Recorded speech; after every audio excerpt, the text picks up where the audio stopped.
Dr. Nucci from Nucci Medical. It's our Monday coffee talk. And I showed already how to go hit the coffee, which I'm drinking as we go. And we have our, most of us today have on our pink scrubs or pink outfits for breast cancer awareness. Today's discussion is going to be about what x-rays you need after an accident for the spine, neck, and low back predominantly or particularly. And there is a series of x-rays that you do need. And the reason to get x-rays is that you want to check to make sure that there are no fractures, there's no swelling that goes along with a fracture, and this kind of thing. Now, in the ER nowadays, many times you go in, you get a CT scan of the neck, which can pick up very subtle, subtle injuries. But when someone comes into, and that works fine in addition to the plain x-rays, when someone comes into your office for the first time, even if they've had a CT, often it's not available. You want to get a certain number of x-rays to make sure that things are in alignment. When you're dealing with the neck, the standard x-rays to get is an AP, which not super helpful, but it does tell you a few things when you're dealing with trauma. A side view, a lateral view, and I like to get a flexion extension view. And the reason for that is that if there is some instability, it will show up very well on a flexion extension, bending forward and back view. One of the very important ones to get for the neck particularly is something called an open mouth view, which is a view of the neck that looks at the first vertebral body. The first vertebral body between your skull and your spine, the very first one at the very top, is a special one. It's round. It has no vertebral body. It's more of a ring. And it's difficult to see on a lateral view, but an open mouth view, if it's broken or shattered, it tends to expand. And you can see on that open mouth view whether there is a fracture there. And you pick it up once in a while. And it's one of those things you certainly don't want to miss. Another important thing when you're getting x-rays of the neck is to make sure you can see all the levels. Sometimes people with shoulders, big shoulders, and they can't see the seventh one, and you sort of, say, well, that's probably fine. And that's not appropriate. You should be able to see all of them, and there's ways to get side sort of oblique views. You can see it because people do get fractures of their C7 vertebral body, and sometimes the C7 spinous process and back spinous process, these are little bumps you feel on the back of your neck and low back as you run your finger down the middle of your spine. You get a fracture of that, and it's not a very serious fracture. Generally, if you get a fracture of the C7 spinous process, called a clay shoveler's fracture. It's from the old days. People would shovel clay and they'd throw the clay at their shoulder and they fracture, basically snap off a little piece of bone. And it's really bad form to have somebody come in and say, well, you missed my neck fracture, even though it's not a serious fracture generally, but you don't want to be missing any fractures. So you want to be able to see all the vertebral bodies in the neck, and if you can't see them, you get side views. And there are other views you can get of the neck, but those are the predominant ones. The open mouth, the lateral view, as I say, get the flexion and extension, and make sure you can see the entire spine. And one of the things that, at least I look for, if there's an obvious fracture or something out of place, is some swelling of the soft tissue in front of the spine that can indicate that there's a fracture. That's for the neck. For the low back, it's, again, a series of x-rays. An AP can help, and lateral view, inflection, extension, again. And I get a view of the pelvis, so the lower view called the Ferguson view, so you can see how the pelvis attaches to the spine. And when you're talking about the thoracic spine and the lumbar spine, the AP actually becomes a bit more significant. Sometimes there are subtle fractures that you don't really see, or a fracture that you think is not very significant. Maybe a little compression fracture. I was like, okay, that's not very significant. That's going to heal. When you look on the AP, you see that it's not just crunched down; it's actually exploded. You see the pedicles, which are little like eyes when you're looking. They're separated. So you're like, oh, that's a burst fracture. That's a serious fracture. It's maybe an unstable spine. So you want to be able to look, for this. Somebody has an injury in their mid back or in low back.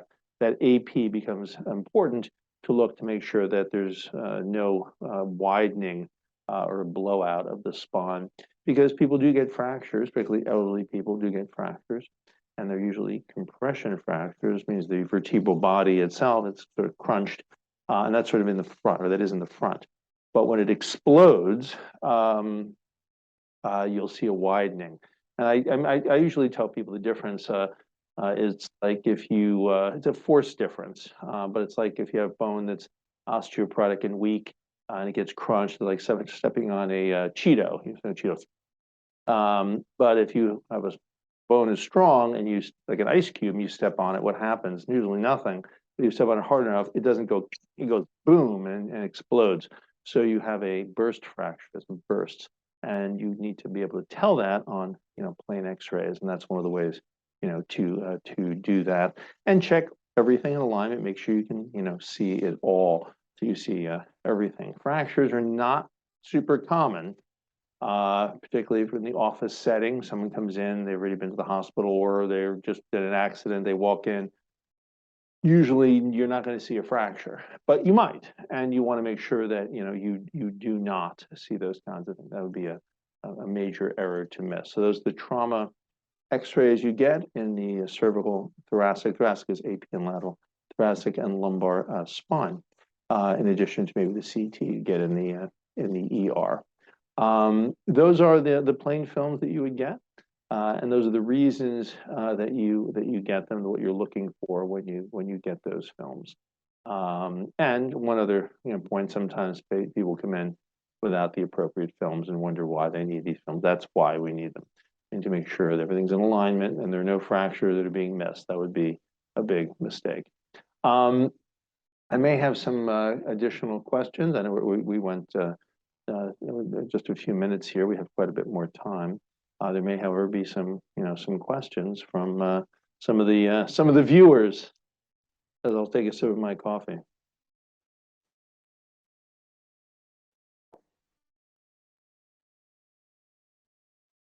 Let's see. We do have a question. I'm able to read it.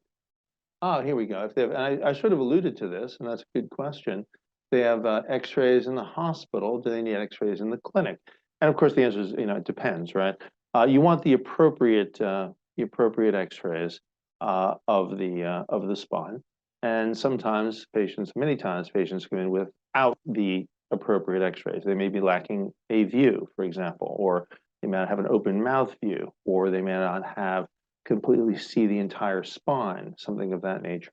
In which case, you'll need to repeat at least those films. You don't have to repeat everything, but those films. You also want quality. Sometimes, unfortunately, you have patients come in and it's sort of fuzzy, or you can't really tell. So you want good quality films. Make sure you can see everything that you need to see. But if they have films, they bring them in. You can look at them and determine whether you need to have any additional films. It's important to follow protocols for things. Most of the time, those protocols don't pick up anything, but it's to pick up those times when something is wrong. So you want to not miss those protocols. And for trauma, it is when somebody's in an accident or a fall, trauma. Then those X-rays are appropriate. There's debate whether someone with neck pain for a long, it hurts for a couple of days or a couple of weeks, whether they need X-rays. They probably don't. But if there's trauma, fall, car accident, those are the ones you would need to get. The CT scan is helpful. Also, if they have it, often patients don't bring that in to CT scan, particularly of the neck. So they have that. You can also look at that and determine whether you need any additional films beyond the CT scan. CT scans are very good, but they're done with slices, and they too can miss things. So sometimes additional films may be needed. And I think I may have any other questions here. I might. The question about an MRI, and that's always always a good question. Do patients need MRIs? You get MRIs when you of course, when they're indicated. Sometimes we'll get MRIs right away in the ER. Usually that's when they have some type of neurological deficit, you're concerned there's a disc or something pinching a nerve, and you don't want to let them go if they're weak in their leg or arm, it's a good reason to get a MRI. But generally, for people who are intact, they just have neck pain or back pain, they've been in an accident, they've come in, they get X-rays, there's no fractures, everything's in alignment. They don't need an MRI from the day one, generally speaking. They don't need it. If they have it, you certainly can look at it and give them an opinion on it. If there is some type of neurological issue, they have weakness, even subjective weakness, or numbness, or loss of a reflex potentially, or other neurological injuries, or diagnosed neurological injuries after an accident, then you want to get an MRI pretty quick, just to see what's pressing what and what may be potentially a surgical problem. If they have no neurological deficits, just neck pain and back pain, generally they don't need an MRI right off the bat. People do tend to get them early, and certainly if they're there, we look at it. MRIs are very sensitive studies, and they see a lot of things, and many times those things are not relevant. That's one of the reasons to have an expert look at your MRI. You may have some type of injury diagnosed on an MRI, but it may not be significant, but it might. So we certainly would look at that. But right off the bat, probably don't need it unless there's some type of neurological deficit. However, the X-rays you do need with trauma in the neck, mid-back, and low back. I think there may be. I'm reading other things. No, there aren't more questions. Oh, well, you're welcome for the answer to the question. If you have any additional questions that you may think of later, you certainly can email us, or any other talks that you'd like to hear about, or questions that you may have. I forget what we're talking about next week. Brad, do you remember what our topic is next week? These are things people have asked about, so it might be something you may be not off the top of your head. Okay, well, it'll be something also relevant. People have asked along the way about the neck, back, spine in general. And I appreciate your time for our talk, a little coffee talk. We'll do this again next week, and if you missed it, I'll probably send it out to you on LinkedIn also. Nice to see you all, and thank you for your actually very, very good questions. Have a good afternoon.